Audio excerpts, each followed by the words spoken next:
Ya, selamat siang dari Buleleng. Saya Monica Panjangan kembali mau update ya. Abaikan wajah saya ini karena saya sedang mencoba untuk mendinginkan. Baru keluar tadi, cuaca sangat panas, kami bawa kendaraan. Tadi kami dipanggil untuk menyerahkan kwitansi asli, diminta oleh kejaksaan, katanya jaksa penuntut umum.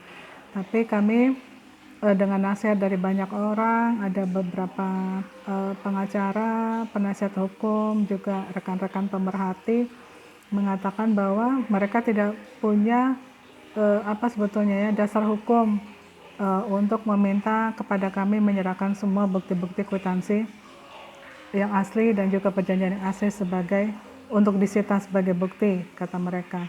Lalu saat kami di sana, ketika saya tanyakan apakah SHM yang asli sudah disita, lalu mereka bilang ada dasar hukum yang mengatakan bahwa mereka tidak boleh menyita SHM asli, jadi harus hanya SHM fotokopi yang dilegalisir di kantor pos. Jadi dengan alasan itu saya tanyakan pula apakah meminta bukti-bukti asli dari korban memiliki dasar hukum. Mereka bilang tidak ada. Kalau gitu sama, kami juga tidak akan memberikan bukti-bukti kwitansi kami yang asli kepada penyidik karena tidak ada dasar hukumnya. Lagi pula kami adalah korban dan itulah satu-satunya sisa-sisa yang kami punya untuk nanti akan kami jadikan barang bukti untuk proses selanjutnya. Jadi kami hanya memberikan kepada penyidik kwitansi fotokopi yang sudah dilegalisir di kantor pos. Lalu tadi kami juga diperiksa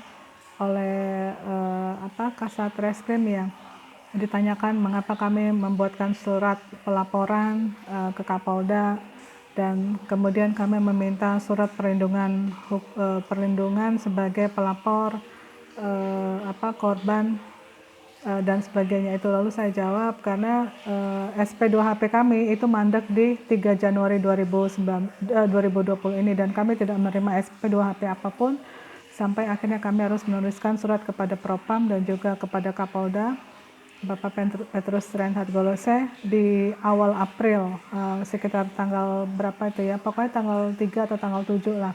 Nah setelah itu kami mendapatkan SP2HP. Bayangkan itu dari Januari tanggal 3, 1 bulan, Januari, Februari, Maret, April, berarti kan 4 bulan kami tidak menerima SM kami. Kemudian setelah kami kirimkan surat April tanggal 3 dan tanggal 7 itu, 14 April si developer yang nakal telah ditetapkan sebagai tersangka hingga sekarang meskipun dia tidak mengalami penahanan seperti itu. Jadi kami sampaikan hal yang sama kepada Bapak Kasat Reskrimnya.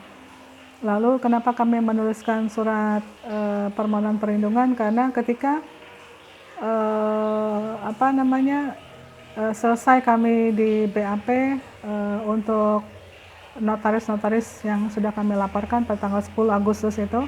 Jadi saya pulang ke rumah 10 Agustus, saya melihat pintu besi rumah saya itu sudah tidak terkunci. Jadi untungnya kan saya grendel, saya tambahkan 2 ring grendel 2, saya ikat dengan rantai besi. Nah itu kan dia tidak punya kuncinya karena pakai kunci nomor. Tapi kunci besinya sudah terbuka, tidak lagi terkunci. Nah sebelum ini juga pernah, saya sudah ceritakan di video saya sebelumnya, adalah pintu kayu itu, handle-nya itu ya sudah banyak bolongan. Jadi itu sudah pernah dibuka pasang sebelumnya. Jadi murnya udah banyak bolong-bolong di situ di kayunya.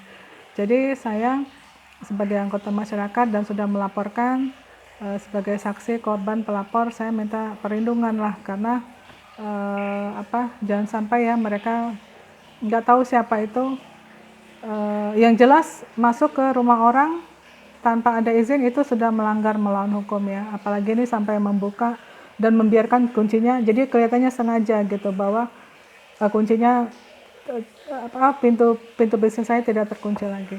Jadi atas dasar itu saya minta pertolongan perlindungan kepada pihak-pihak yang berwenang, berwajib yang terkait dengan tupoksi mereka, khususnya polisi sebagai pengayom, pelindung dan penegak hukum di tengah-tengah masyarakat. Jadi begitu teman-teman, Untuk kalian-kalian yang mengalami hal yang sama, tetap maju. Yang jelas kan kita hanya meminta hak kita, bukan kita meminta hak orang lain. Nantikan video dari saya atau kami selanjutnya. Terima kasih.